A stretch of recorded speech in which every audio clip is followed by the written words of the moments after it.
Взаимоотношения, основные типы. Взаимоотношения. В данной теме нам необходимо определить, какие взаимоотношения наиболее важны для судьбы, для души человека, какие, почему. В первом приближении какие основные законы нам нужно понимать и реализовывать, какое отношение формировать, и какие основные ошибки больше всего человеку мешают, и с чем нужно прощаться. Основные типы взаимоотношений необходимы каждому человеку. Первое – это окружение, то есть с кем человек общается. Ему есть вообще с кем пить чай, кофе, капучино, ходить в кино, проводить свободное время, обращаться за помощью, или он один. Это окружение. Второе – это команда.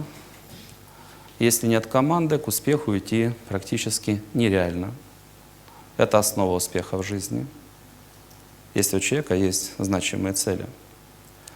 Третье – это личная жизнь.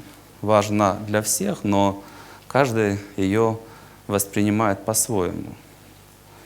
Ну и четвертое – это дети. Редко у кого с детьми не бывает проблем. Да?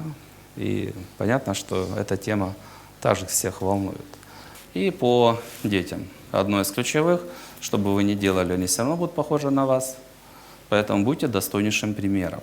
Счастливыми, успешными, да, когда есть взаимоотношения, все есть, и оно классное. Тогда есть чему учиться. Да, как бы все остальные варианты ошибки. И по воспитанию у человека должны быть ключевые возможности, как общаться с другими людьми, как принимать решения. Они все должны быть. И персональная ответственность, ты взрослый, ты равный, с тобой договариваются, и ты подчиненный, ты выполняешь приказы.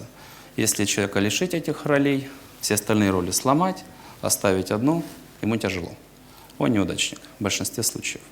Поэтому наша задача в первом приближении все эти вопросы рассмотреть и обозначить вектор, в каком направлении мы дальше будем идти, что формировать и от чего избавляться.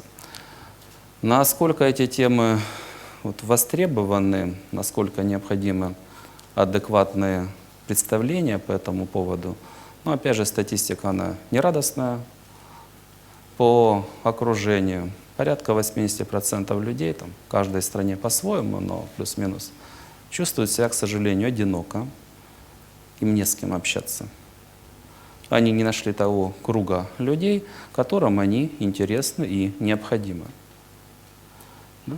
Почему? Потому что, прежде всего, сами не сформировали должного отношения, не выстроили себя и не совершают необходимых действий.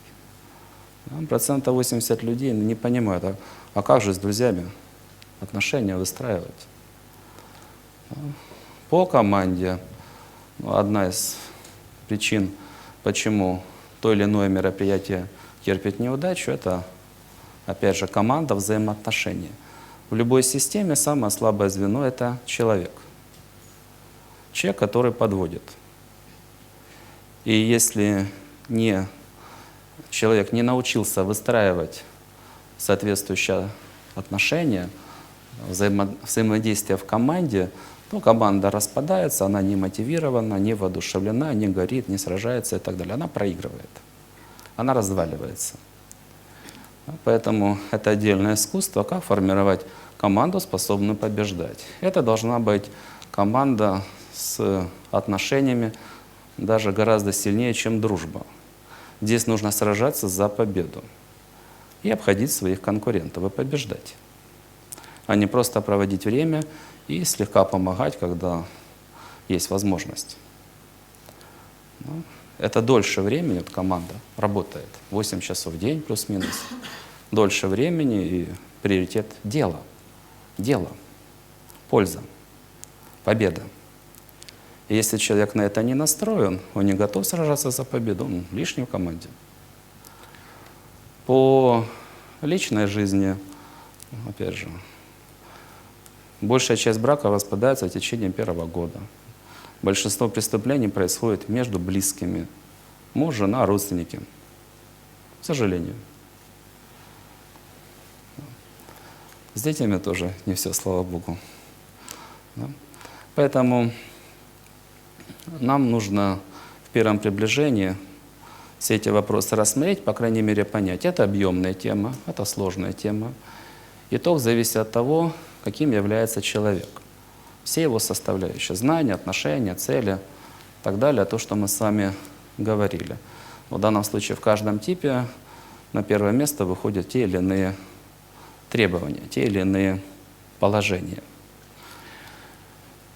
И, конечно, все начинается, да, какую роль в жизни все эти типы взаимоотношений занимают.